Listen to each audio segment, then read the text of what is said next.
자연법론.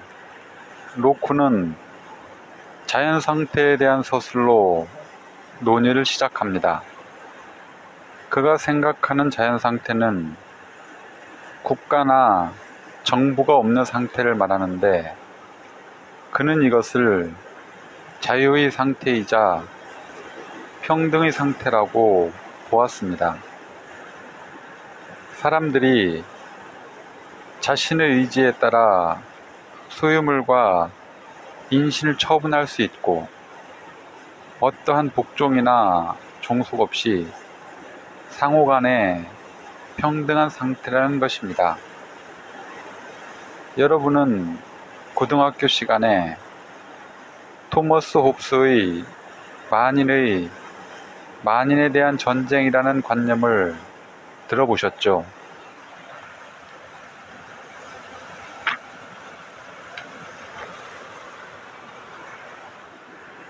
일장에서도 언급한 홉스의 유명한 저서 리바이어딘의 한 구절을 보겠습니다. 인간은 그들 모두를 위압하는 공통 권력이 없이 살아갈 때는 전쟁 상태로 들어간다는 것이다. 이 전쟁은 만인에 대한 만인의 전쟁이다. 모든 사람이 모든 사람에 대하여 전쟁을 한 상황에서는 그 어떤 것도 부당한 것이 될 수 없다. 옳고 그름의 관념, 정의와 불의의 관념은 존재하지 않기 때문이다. 전쟁에서 요구되는 덕은 오로지 폭력과 속임이다. 이렇듯 홉스는 자연 상태를 만인에 대한 전쟁 상태로 파악했습니다. 그러나 로쿠는 홉스가 자연 상태와 전쟁 상태를 동일시했다고 비판하면서 자연 상태에는 자연법, 이성이 존재했다고 보았습니다. 1장에서 언급했지만 홉스는 사회계약서를 제시하면서도 이에 기초해 절대군주제를 옹호했습니다. 절대군주제를 반대하고 전복하고자 했던 로쿠는 홉스를 깨트려야 했습니다. 로쿠는 자연법에 대해 이렇게 말합니다. 자연 상태에는 그것을 지배하는 자연법이 있는데, 그 법은 모든 사람을 구속한다. 그리고 이성이야말로 그 법에 해당하는데, 이성은 조언을 구하는 모든 인류에게 인간은 모두 평등하고 독립된 존재이므로 어느 누구도 다른 사람의 생명, 건강, 자유 또는 소유물에 위해를 가해서는 안 된다고 가르친다. 그리고 인간은 비슷한 재능을 부여받았고 모두 자연이라는 하나의 공동체를 공유하므로 인간들 사이에서는 서로를 죽일 수 있는 권위를 부여하는 이른바 어떠한 복종 관계도 상정될 수 없다.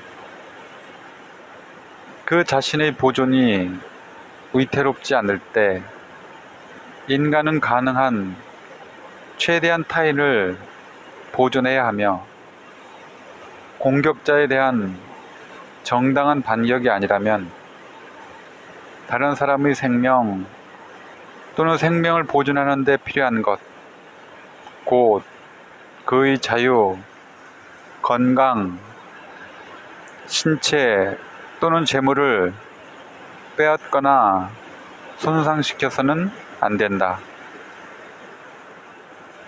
국가와 실정법 이전에 자연법이 존재한다는 관념은 계몽주의 사상가들에게 공통된 인식이었습니다. 사실 자연법 관념은 고대 그리스, 로마 시대부터 존재했습니다. 원신이 살던 선사시대에는 국가도 정부도 법률도 없었습니다. 그러나 원시들도 이성을 갖고 있었고 그들의 삶을 규정하는 규칙도 있었을 것입니다. 사실 홉스도 리바이어던에서 사람은 날 때부터 평등하다라고 선언하면서 인간의 이성이 발견해낸 계율, 즉 일반적 원칙인 자연법의 내용을 상세히 제시한 바 있습니다.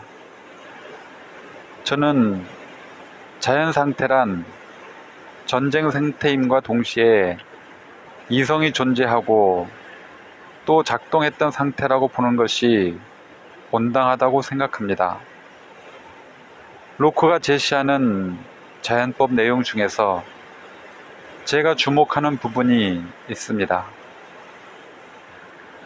자연 상태에서 한 인간은 다른 인간에 대해서 자연법 위반을 처벌할 수 있는 권력을 획득하게 된다.